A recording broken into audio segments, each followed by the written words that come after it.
Olá, gente. Boa tarde para todo mundo.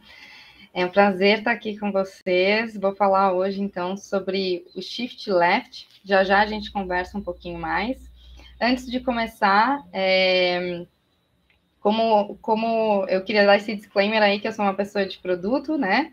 Então, por mais que o tema seja aqui um tema de teste, que fala de qualidade, eu vou falar sobre uma perspectiva de uma pessoa de negócio. Então, fiquem aqui comigo, pessoas de teste também vão gostar, mas se tiver aí gente, pessoas de negócio, fiquem aqui que a gente vai ter bastante assunto para conversar.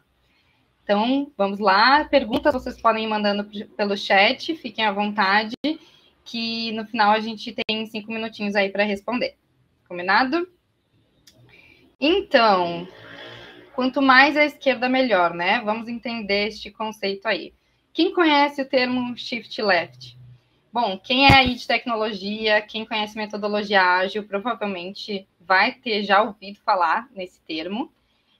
Não é novo, ele não é um assunto novo, né? A primeira pessoa a falar sobre isso foi Larry Smith, lá em 2001, então é um termo que tem mais de 20 anos.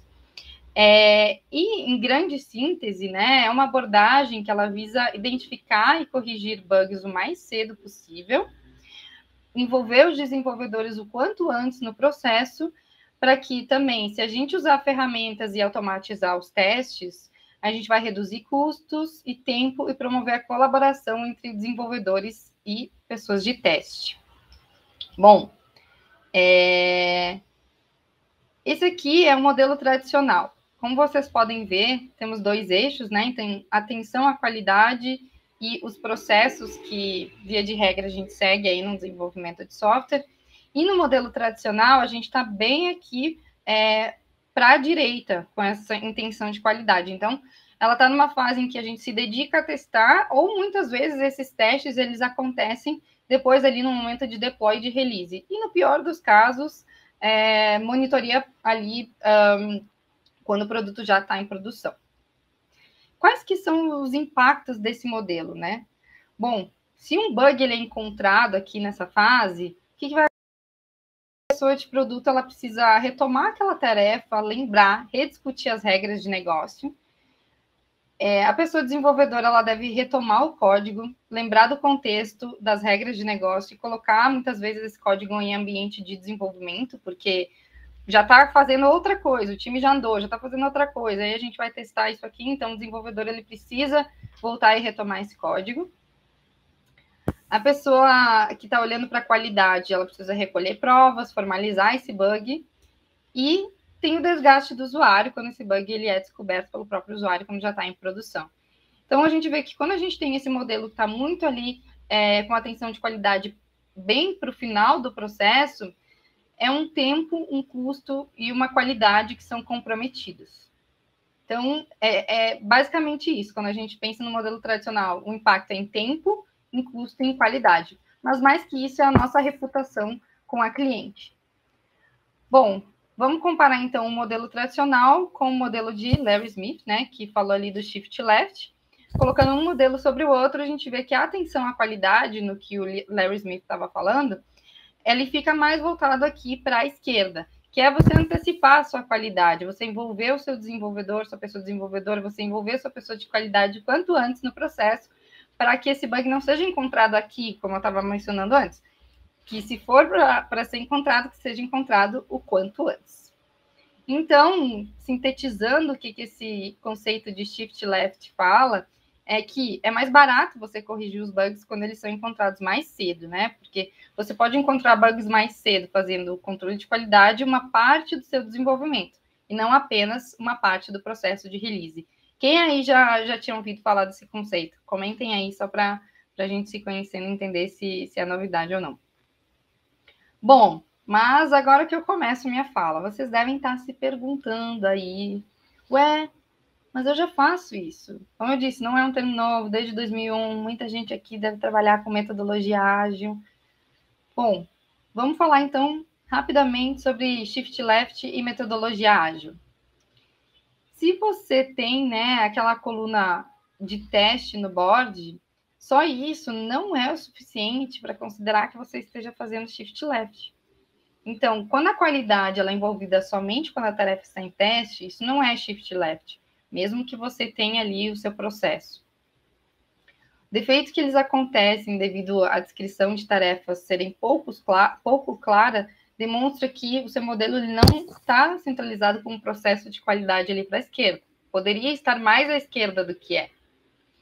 E se as sessões de refinamento que normalmente os times fazem estão repassando as tarefas e tirando somente dúvidas técnicas, esse não é um modelo de shift left.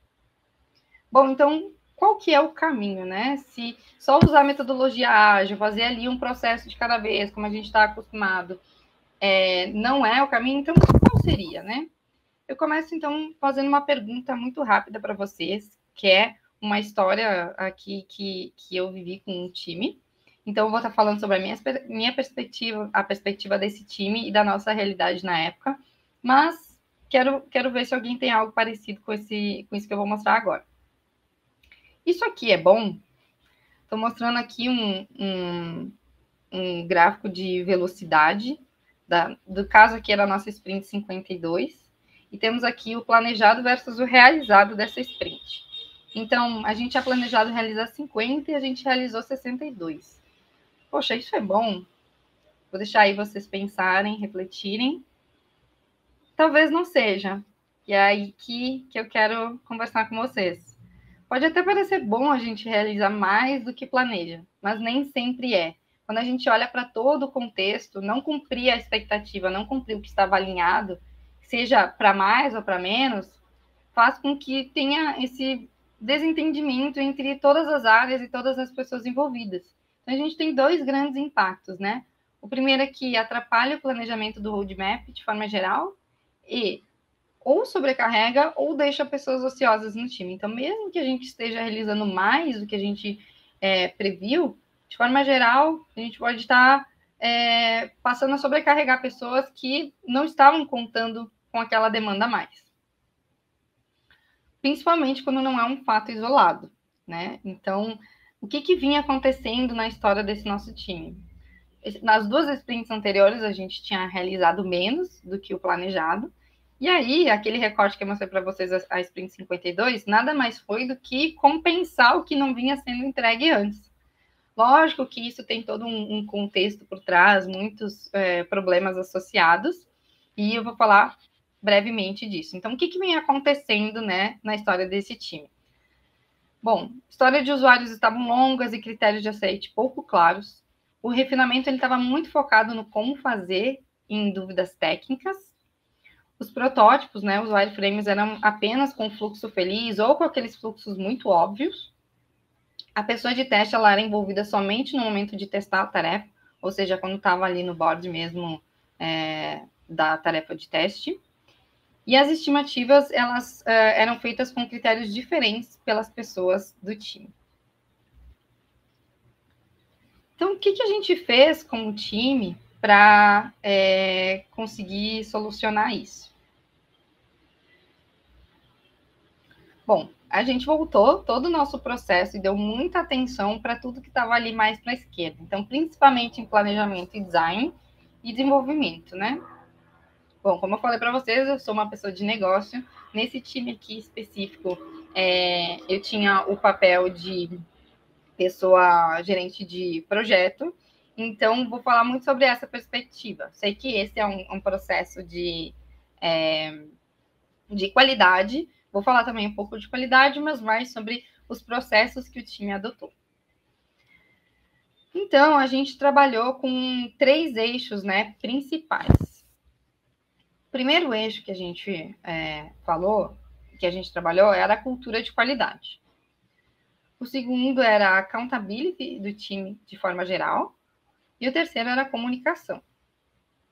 Vou falar agora de cada um deles para que a gente consiga desenvolver mais a ideia. Bom, cultura de qualidade, né? O mindset de qualidade, ele é a crença de que a qualidade ela é a responsabilidade de todos. Então, aqui foram 3 pontos muito específicos que a gente atuou no time. Primeiro, é deixar muito alinhada qual é a qualidade que a gente espera, qual é a expectativa de qualidade que a gente tem como time. para que a gente tenha uma cultura de qualidade forte, todo mundo precisa saber qual que é nosso norte, né? O que o time espera como qualidade? O que é qualidade para a gente? Qual que é o padrão que a gente quer adotar? Eu sei que tem diferentes realidades, né? Cada time é um time, tem diferentes budgets, diferentes produtos. Então, depende muito aqui da nossa realidade. Mas por isso que é importante ter essa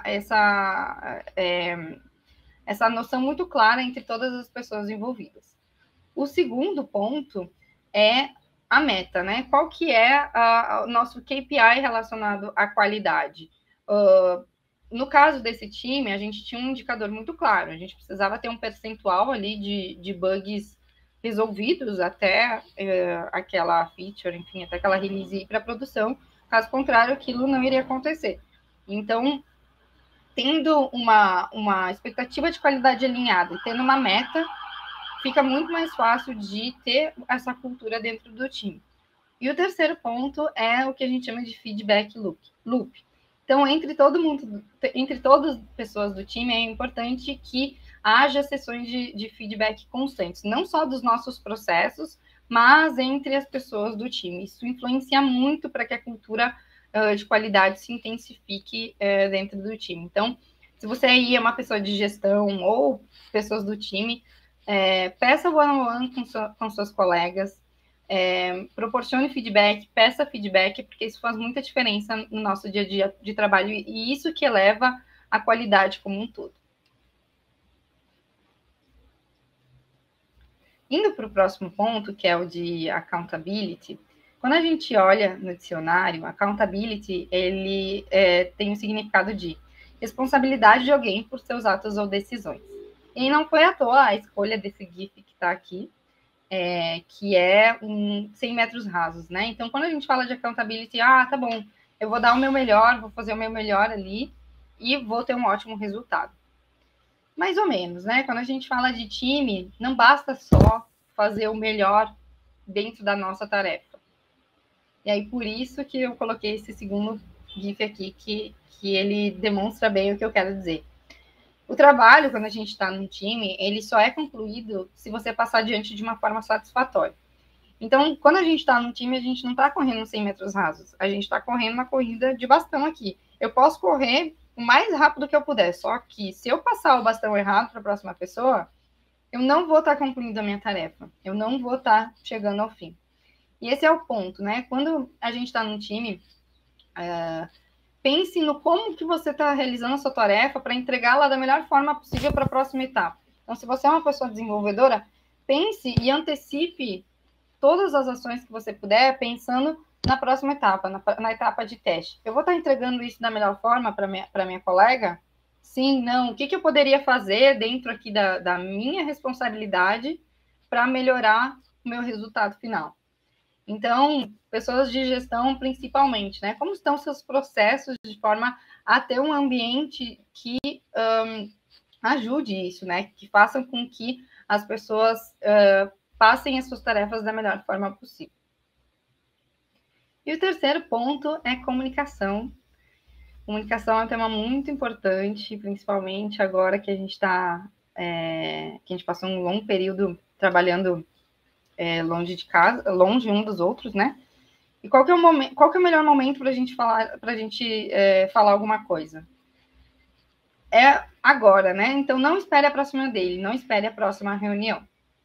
Diga agora. Então, use aí das boas práticas, use o canal correto, mas fale o que você precisa falar. Antes, o quanto antes. Tenha senso de urgência.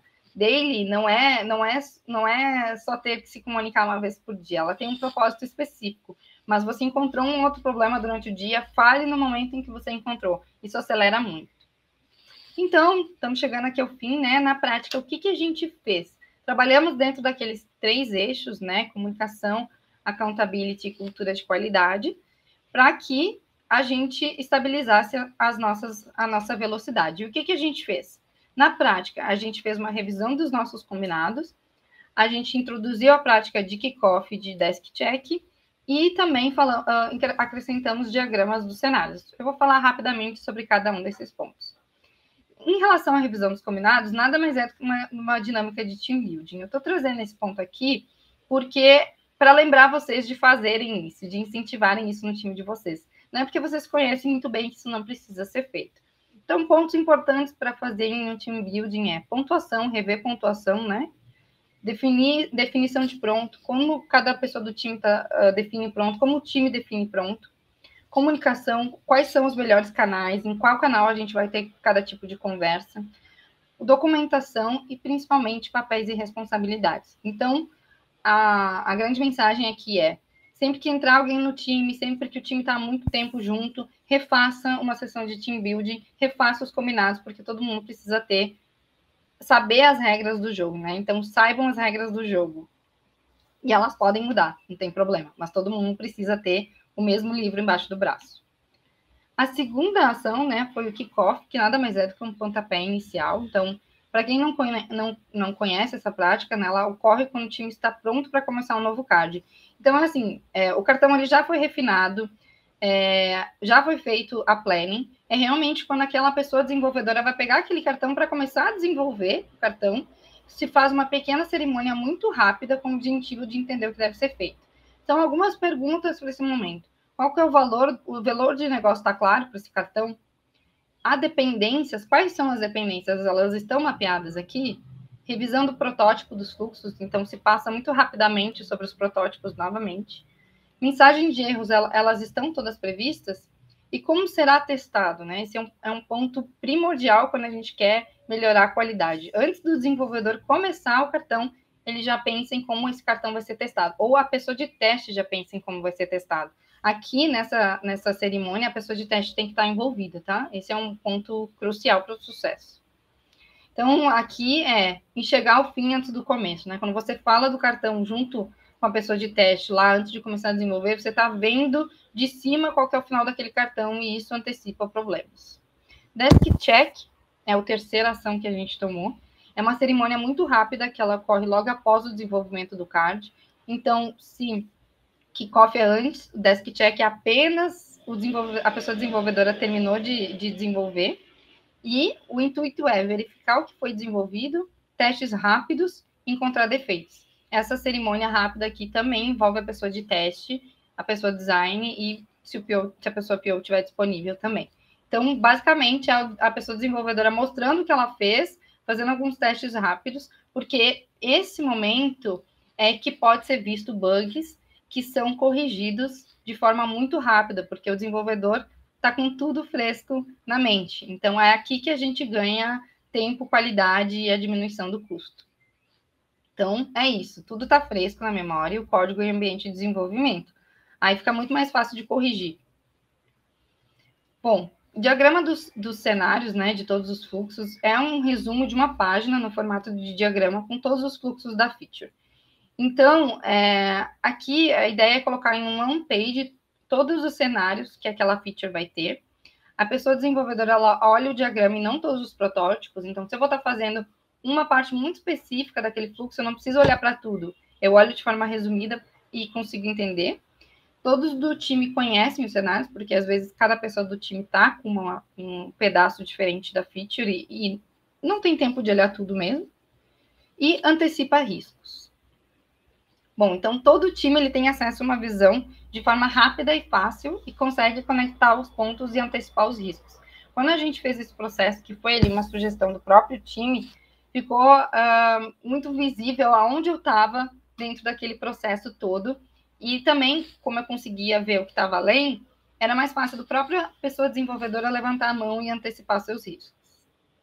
Bom, qual foi o resultado, né? Depois de trabalhar nos 3 eixos, comunicação, accountability, cultura de qualidade e fazer essas ações específicas, a gente conseguiu atingir uma velocidade mais estável. Então, a gente passou aqui daquela sprint que, teoricamente, parece bom, mas não era, porque estava demonstrando um problema, e aos poucos a gente foi estabilizando.